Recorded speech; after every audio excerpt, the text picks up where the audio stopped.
ಎಲ್ರಿಗೂ ನಮಸ್ಕಾರ. ಇವತ್ತು ಸ್ವಾದಿಷ್ಟವಾದ ಅಡುಗೆ ಭಟ್ಟರು ಮಾಡೋ ರೀತಿನಲ್ಲಿ ಪುಳಿಯೋಗರೆ ಮಾಡ್ತಾ ಇದ್ದೀನಿ. ತುಂಬಾನೇ ಚೆನ್ನಾಗಿರುವಂತ ಒಂದು ರುಚಿ ಇರುತ್ತೆ. ಇದನ್ನ ನೀವು ಮನೆಯಲ್ಲಿ ಮಾಡಿಕೊಂಡು ಸವಿಬೋದು. ನಾನು ಈ ಸ್ಪೂನ್ ಅನ್ನ ಬಳಸಿ ಎಲ್ಲ ಮೆಷರ್ಮೆಂಟ್ ತಗೊಂಡಿದ್ದೀನಿ. ಮೆಂತ್ಯ ಹಾಕೊಂಡಿದ್ದೀನಿ, ಸಾಸಿವೆ ಹಾಕೋತಾ ಇದ್ದೀನಿ, ಮೆಣಸು, ಕರಿ ಮೆಣಸನ್ನ ಹಾಕೊಂಡಿದ್ದೀನಿ. ಅದ್ರ ಜೊತೆಗೆ ಜೀರಿಗೆ ಹಾಕೋತಾ ಇದ್ದೀನಿ. ಈ ಎಲ್ಲ ಒಂದು ಎಷ್ಟೆಷ್ಟು ತಗೊಂಡಿದ್ದೀನಿ ಅನ್ನೋದನ್ನ ನಾನು ಡಿಸ್ಕ್ರಿಪ್ಷನ್ ಬಾಕ್ಸ್ನಲ್ಲಿ ಹಾಕಿರ್ತೀನಿ. ನೀವು ತಿಂಡಿ ತಿನ್ನೋ ಚಮಚ ಇದೆಯಲ್ಲ ಅದನ್ನ ಬಳಸಿದ್ರೆ ಸಾಕು. ದಪ್ಪ ತಳದ ಪಾತ್ರೆನಲ್ಲಿ ಇದನ್ನೆಲ್ಲ ಹಾಕ್ಕೊಂಡು ಸಣ್ಣ ಊರಿನಲ್ಲಿ ಒಳ್ಳೆ ಪರಿಮಳ ಬರೋ ತನಕ ಹುರ್ಕೋಬೇಕು.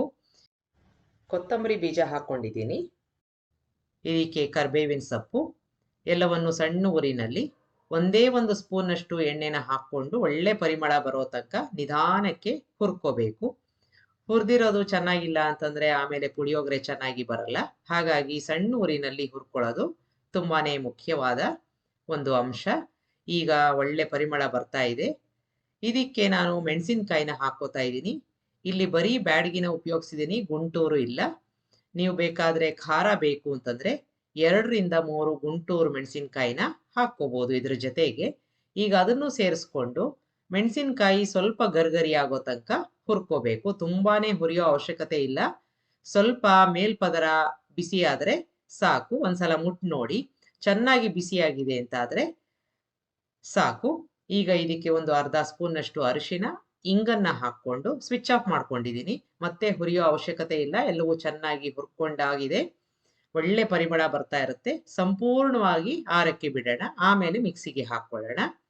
ಇಲ್ಲಿ ನಾನು ಒಂದು ದೊಡ್ಡ ನಿಂಬೆ ಹಣ್ಣಿನ ಗಾತ್ರದಷ್ಟು ಹುಣಸೆ ಹಣ್ಣನ್ನ ತಗೊಂಡು ಚೆನ್ನಾಗಿ ತೊಳ್ಕೊಂಡು ನೀರಲ್ಲಿ ನೆನೆ ಹಾಕೋತಾ ಇದ್ದೀನಿ. ಚೆನ್ನಾಗಿ ನೆನಿಬೇಕು, ಆಗ ಇದರ ರಸ ಸಂಪೂರ್ಣವಾಗಿ ಬರುತ್ತೆ. ಈಗ ನಮ್ಮ ಹುರ್ಕೊಂಡಿರೋ ಮಸಾಲೆ ಸಂಪೂರ್ಣವಾಗಿ ಆರಿದೆ. ಮಿಕ್ಸಿ ಜಾರ್ಗೆ ಹಾಕೊಂಡು ಪೌಡರ್ನ ಮಾಡ್ಕೊಂಡಿದ್ದೀನಿ. ನೋಡಿ, ಈ ರೀತಿಯಾಗಿ ಆಗಿದೆ. ಇದನ್ನ ನೀವು 2 ರಿಂದ 3 ಬಾರಿ ಉಪಯೋಗಿಸ್ಕೋಬಹುದು. ಒಂದು ಬಾರಿ ಮಾಡ್ಕೊಂಡ್ರೆ ಇದನ್ನ ನೀವು ರೆಡಿಯಾಗಿ ಇಟ್ಕೊಂಡ್ರೆ ಯಾವಾಗ ಬೇಕಾದ್ರೂ ಗೊಜ್ಜು ಮಾಡಿಕೊಂಡು ಕಲ್ಸ್ಕೋಬಹುದು. ಈಗ ನಾವು ಒಂದು ಒಗ್ಗರಣೆ ಮಾಡಿಕೊಂಡು ಇಟ್ಕೊಂಡ್ಬಿಡೋಣ. ಎಣ್ಣೆ ಹಾಕೊಂಡಿದ್ದೀನಿ. ಸುಮಾರು ಒಂದು 1/4 ಕಪ್ನಷ್ಟು ಎಣ್ಣೆ ಹಾಕೊಂಡ್ರೆ ಸಾಕು, ಅಥವಾ ಬೇಕಾದ್ರೆ ನೀವು ಕಡಿಮೆ ಕೂಡ ಮಾಡ್ಕೋಬಹುದು. ಇದಕ್ಕೆ ಸಾಸಿವೆ, ಕಡಲೆಕಾಯಿ ಬೀಜ ನಿಮ್ಗೆ ಎಷ್ಟು ಬೇಕು ಅಂತ ನೋಡ್ಕೊಂಡು ಕಡಲೆಕಾಯಿ ಬೀಜನ ಹಾಕೋಬೇಕು. ಇದಕ್ಕೆ ಸ್ವಲ್ಪ ಉದ್ದಿನ ಬೇಳೆ, ಗೋಡಂಬಿ ಕೂಡ ಹಾಕೊಂಡಿದ್ದೀನಿ. ನಿಮ್ಗೆ ಬೇಡದೆ ಹೋದ್ರೆ ಸ್ಕಿಪ್ ಮಾಡ್ಕೋಬಹುದು. ಈಗ ಎಲ್ಲವನ್ನು ಚೆನ್ನಾಗಿ ಬಾಡಿಸ್ಕೊಂಡಿದ್ದಾಗಿದೆ. ಚೆನ್ನಾಗಿ ಗರ್ಗರಿಯಾಗಿ ಆಗ್ಬೇಕು. ಇದ್ರ ಜೊತೆಗೆ ಕರಿಬೇವಿನ ಸೊಪ್ಪು, ಒಣಮೆಣಸಿನಕಾಯಿ, ಅದ್ರ ಬೀಜ ತೆಗೆದುಬಿಡಿ, ಅರಿಶಿನ, ಸ್ವಲ್ಪ ಇಂಗನ್ನ ಹಾಕೊಂಡಿದ್ದೀನಿ. ಎಲ್ಲವನ್ನು ಚೆನ್ನಾಗಿ ಮಿಕ್ಸ್ ಮಾಡ್ಕೋಬೇಕು. ಸಣ್ಣ ಊರಿನಲ್ಲಿ ಒಗ್ಗರಣೆ ಮಾಡ್ಕೊಳ್ಳೋಣ, ಯಾವುದು ಸೀದ್ ಹೋಗೋದು ಬೇಡ. ಇದಾದ ನಂತರ ಕೊನೆಯದಾಗಿ ಒಂದು ಅರ್ಧ ಕಪ್ನಷ್ಟು ಒಣ ಕೊಬ್ಬರಿ ತುರಿನ ಹಾಕೊಂಡು 1 ಸ್ಪೂನ್ನಷ್ಟು ಕರಿ ಎಳ್ಳು ಅಥವಾ ಬಿಳಿ ಎಳ್ಳು ಯಾವ್ದನ್ನಾರು ಉಪಯೋಗಿಸ್ಕೋಬಹುದು. ಎಲ್ಲವನ್ನು ಚೆನ್ನಾಗಿ ಮಿಕ್ಸ್ ಮಾಡಿಕೊಂಡು ಸ್ವಿಚ್ ಆಫ್ ಮಾಡ್ಕೊಂಡಿದ್ದೀನಿ. ಈಗ ನಾನು ಹುಣಸೆ ರಸನ ಚೆನ್ನಾಗಿ ಅದನ್ನ ಶೋಧಿಸ್ಕೊಂಡು ತಗೊಂಡಿದ್ದೀನಿ. ಸ್ವಲ್ಪ ಮಾತ್ರದಲ್ಲಿ ನೀರನ್ನ ಹಾಕೊಂಡು ಈ ರೀತಿಯಾಗಿ ಸ್ವಲ್ಪ ಗಟ್ಟಿಯಾಗಿ ಇರುವಂತ ಒಂದು ರಸನ ತಗೊಂಡಿದ್ದೀನಿ. ಒಂದು ಚೂರು ನಾರಾಗ್ಲಿ ಅಥವಾ ಬೀಜದ ಚೂರಾಗ್ಲಿ ಯಾವುದು ಇರೋದು ಬೇಡ. ಅದನ್ನ ಒಲೆ ಮೇಲಿಟ್ಟು ನಾವು ಇಲ್ಲಿ ಬೆಲ್ಲನ ಈ ರೀತಿಯಾಗಿ ಸಣ್ಣದಾಗಿ ತುರ್ಕೊಂಡಾಗ ಚೆನ್ನಾಗಿ ಅದು ಹುಣಸೆ ಗೊಜ್ಜು ಜೊತೆ ಬೆರೆಯತ್ತೆ. ಈಗ ಸುಮಾರಾಗಿ ಗಟ್ಟಿ ಆಗ್ತಾ ಇದೆ ನಮ್ಮ ಹುಣಸೆ ರಸ. ಇದಕ್ಕೆ ನಾನು 1 ಕಪ್ನಷ್ಟು ಹುಣಸೆ ರಸ ಆದ್ರೆ 1.5 ಕಪ್ನಷ್ಟು ಬೆಲ್ಲನ ಹಾಕೋತಾ ಇದ್ದೀನಿ. ಯಾವ್ದಾದ್ರು ಒಂದು ಕಪ್ಪನ್ನ ಸೆಟ್ ಮಾಡ್ಕೊಂಡು ನೀವು ಅಳ್ಕೋಬೇಕು ಎಷ್ಟಿದೆ ಹುಣಸೆ ಹಣ್ಣು ರಸ ಅಂತ. ಅದಕ್ಕೆ 1.5 ಕಪ್ನಷ್ಟು ಬೆಲ್ಲನ ಹಾಕೊಂಡು ಸಣ್ಣ ಊರಿನಲ್ಲಿ ಮಿಕ್ಸ್ ಮಾಡ್ಕೋಬೇಕು. ಕಲರ್ ಕೂಡ ಚೇಂಜ್ ಆಗತ್ತೆ, ಜೊತೆಗೆ ಸ್ವಲ್ಪ ಗಟ್ಟಿ ಕೂಡ ಆಗತ್ತೆ. ಹಸಿ ವಾಸನೆ ಎಲ್ಲ ಸಂಪೂರ್ಣವಾಗಿ ಹೋಗಿ ಒಂಥರ ಗಟ್ಟಿ ಆಗ್ತಾ ಬರುತ್ತೆ. ಈ ರೀತಿಯಾಗಿ ಆಗಿದೆ. ಸಣ್ಣ ಊರಿನಲ್ಲಿ ಕುದೀತಾ ಇದೆ, ಸುಮಾರು ಒಂದು 10 ನಿಮಿಷದಿಂದ ಕುದೀತಾ ಇದೆ. ಇದಕ್ಕೆ ರುಚಿಗೆ ತಕ್ಕಷ್ಟು ಉಪ್ಪನ್ನ ಹಾಕೊಂಡು ಚೆನ್ನಾಗಿ ಮಿಕ್ಸ್ ಮಾಡ್ಕೊಂಡಿದ್ದೀನಿ.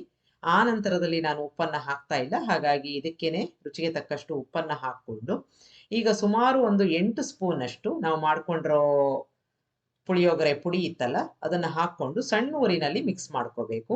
ನಮ್ಮ ಹುಣಸೆ ಹಣ್ಣಿನ ರಸ ಮತ್ತೆ ಬೆಲ್ಲ ಹಾಕಿದ್ವಲ್ಲ ಅದ್ರ ಜೊತೆ ಇದು ಚೆನ್ನಾಗಿ ಹೊಂದ್ಕೋಬೇಕು.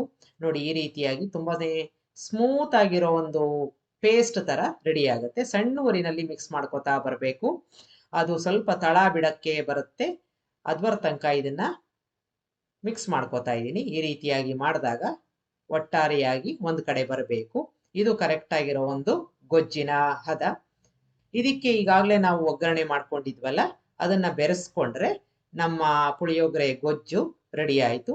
ಸ್ವಿಚ್ ಆಫ್ ಮಾಡ್ಕೊಂಡಿದ್ದೀನಿ. ಸಂಪೂರ್ಣವಾಗಿ ಆರಕ್ಕೆ ಬಿಡೋಣ.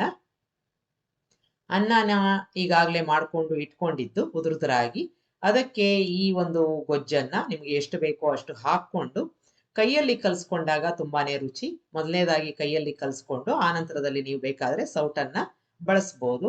ಒಳ್ಳೆ ಕಲರು, ಒಳ್ಳೆ ಪರಿಮಳ, ಒಳ್ಳೆ ರುಚಿಯಾಗಿರುವಂತ ಒಂದು ಪುಳಿಯೋಗರೆ ಒಂದ್ಸಲ ಮಾಡಿ ನೋಡಿ, ತುಂಬಾನೇ ರುಚಿಯಾಗಿರುತ್ತೆ. ಈ ಒಂದು ನವರಾತ್ರಿಗೆ ಕೂಡ ಇದನ್ನ ನೀವು ಮಾಡಬಹುದು.